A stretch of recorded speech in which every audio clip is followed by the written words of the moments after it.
So if you've been following this channel, you've probably heard about how I've helped start a new project called Anabaptist Perspectives. It's basically where we sit down and interview people about different things they believe as conservative Anabaptists. Now, that lives on its own channel. It has its own website. It's its own project under Bronzebow Media. But I wanted to share a sample episode with you just so you kind of know what that project's like. I was able to interview one of my good friends that I met with my work in Iraq, and I thought it'd be fun to share that episode with you. There will be links down below for that channel if you want to go see more content like this. And yeah, give it a watch. Let me know what you think, and I hope you enjoy.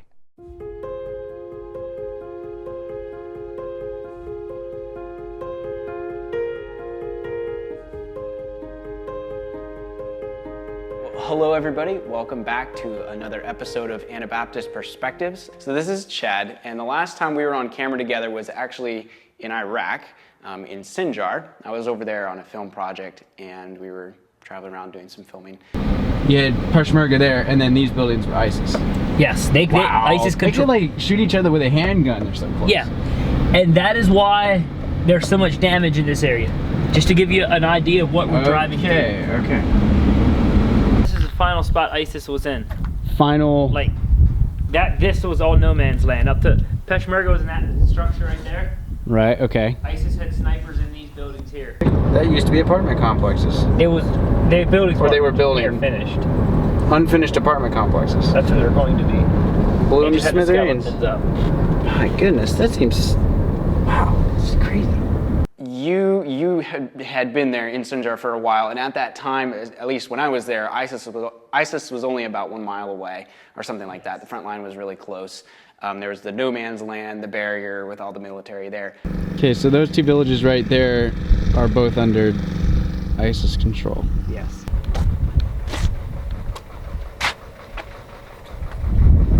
Whoa. Well, right there it is, people. The very front of the front line, right here.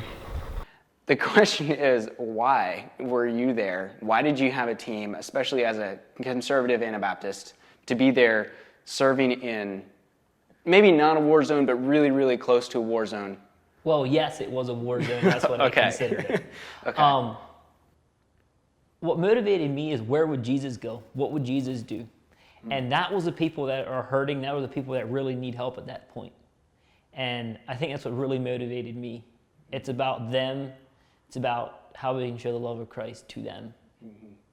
It's a little bit unusual, isn't it? Oh, yes. Yeah. What was it like first getting in there? Because I remember when I was there, your team had already been there for a while, and it felt like we were completely off the map, like we were way in. The first time you got in, what was that like? Well, the first time I got to the city there, I didn't know the front lines were so close until later that day. Okay. But I remember the first night we slept there. So our whole team was sleeping there in the one room we had. And so, we're all a little edgy. And wake up partway through the night and hear the door, bang. What was that? And after another one, bang. Because the metal doors, they make a lot of racket. Mm-hmm. And then I see a light flash in the window. And at that point, I didn't know they had spotlight patrols going all night. I thought this is someone's flashlight.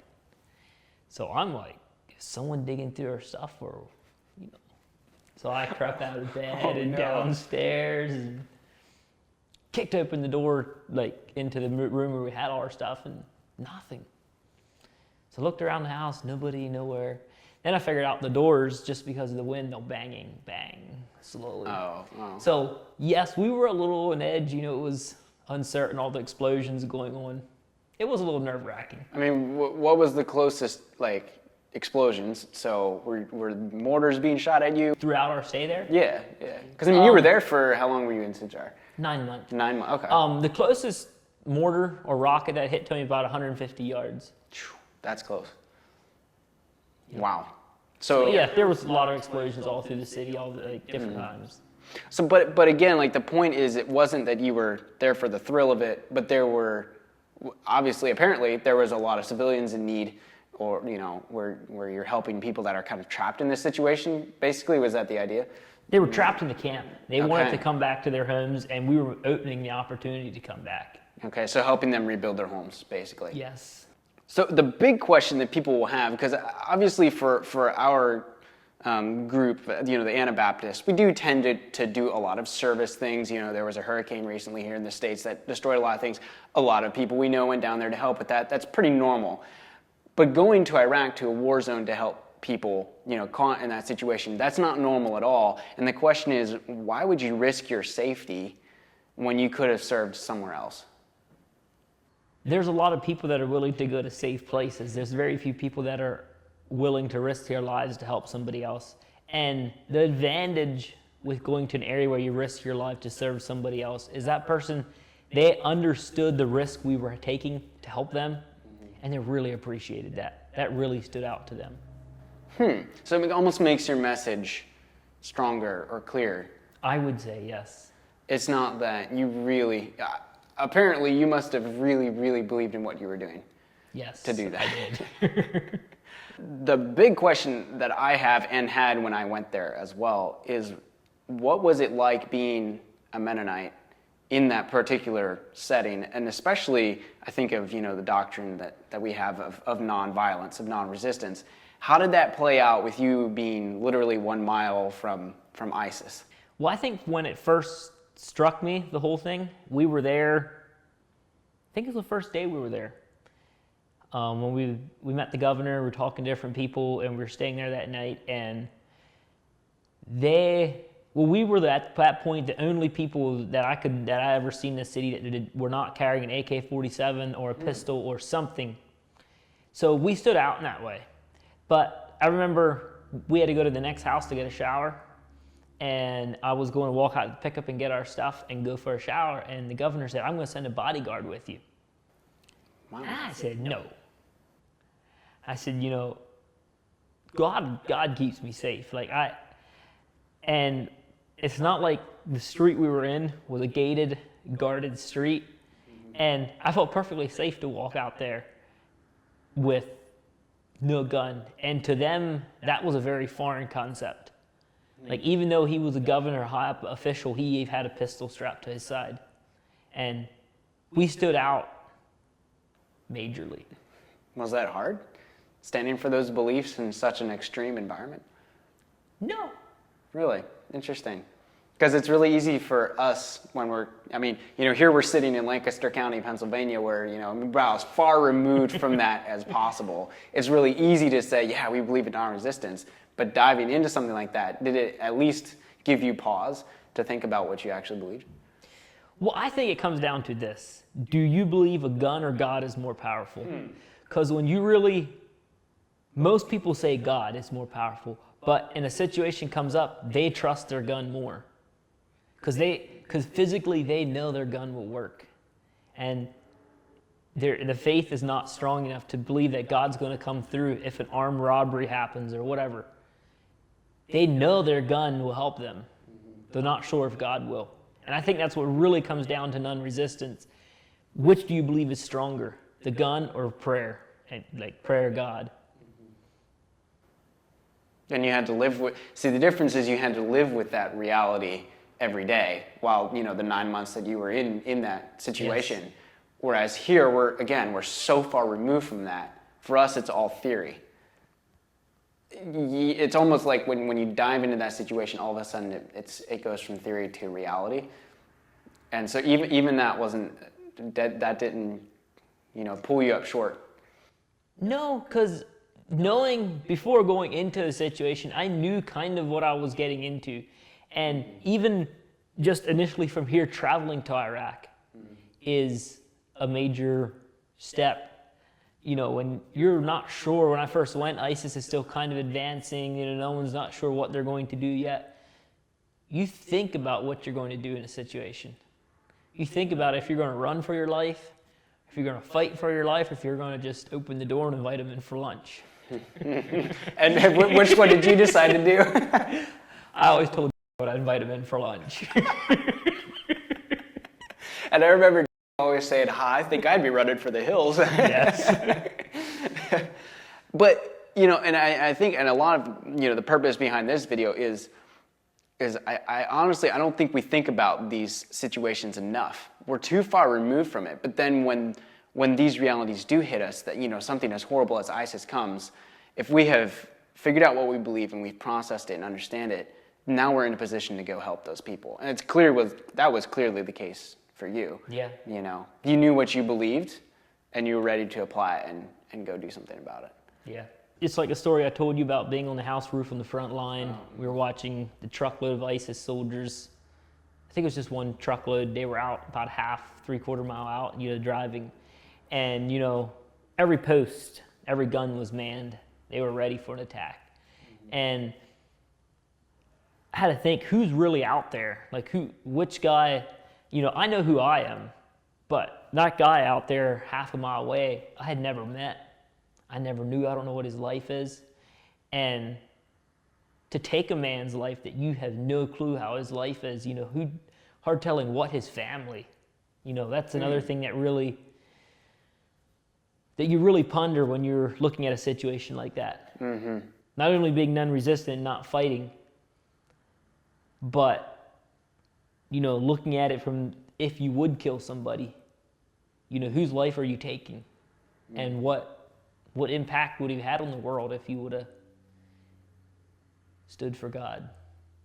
And now, that situation's changed, so that truckload of soldiers, those ISIS soldiers, where are they at today, And how does that story end? Like, wow.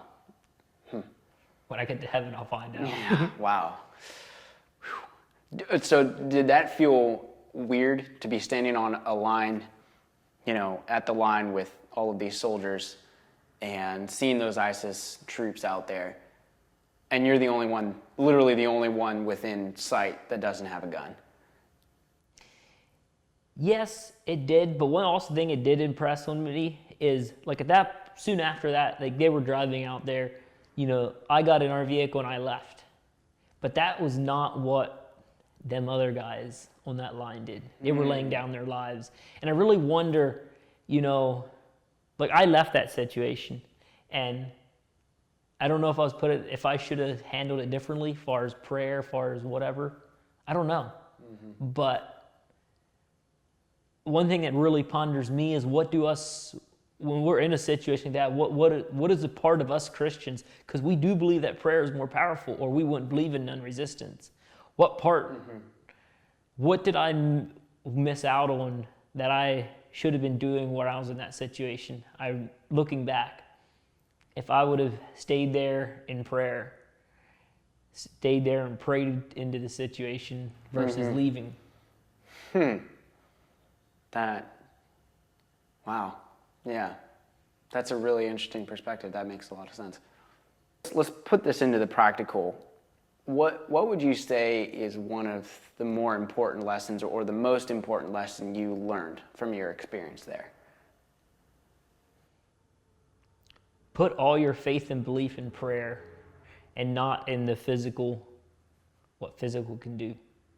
If people say, well, the Navy SEALs can go farther because they have guns, at that point is when you say guns have more power than God.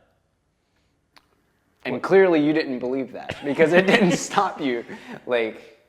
Yes, I believe that, but sometimes there's times that it's like, because I know a gun works. I know a gun can shoot bullets and stop people. And sometimes, it's to have faith that prayer is going to work even better. That's a real challenge, because we say that we believe that, but in all reality, it's very rare that belief is ever tested. When we're sitting in our comfortable life, we have it nice. We really do. Here we are in America. We're really blessed. I think your story of where you were in a scenario like that, I think that's really powerful. And it's like the whole non-resistance thing goes farther than just not shooting and killing somebody, but believing in every situation that prayer has more power than trying to belittle someone so that you look better than them, or there's a lot of even taking that down to smaller situations and just the killing. If we can really get the concept of prayer is where things happen, and in prayer things will happen, A lot of them other beliefs are just a whole lot easier to follow because now they make sense, because you wouldn't turn to something less. So you think you'll go back I hope to. to a war zone? Yes. Yeah. I plan to. And that's where this stuff gets real. Not only do we believe in non-resistance, we go do something active to help fix the problem. You know, there's a war over there. Okay, let's go do our part to help fix it. Not like we can fix it, but Christ working through us, we can make a difference. Thank you very much for being on this episode and sharing some of your experience, and stay safe on your next trip. Thanks a lot. Yeah, maybe I'll see you over there again sometime. We'll film another video together over there. Awesome. That would be really cool. Well, thank you everyone for watching, and if you really enjoyed this content, make sure and let us know in the comments, or if there's a topic you would like to see us covered. Or maybe if you'd like to see us maybe go to Iraq and see this guy in action over there, let us know. So thanks so much for your attention, for watching, and we'll see you in the next video.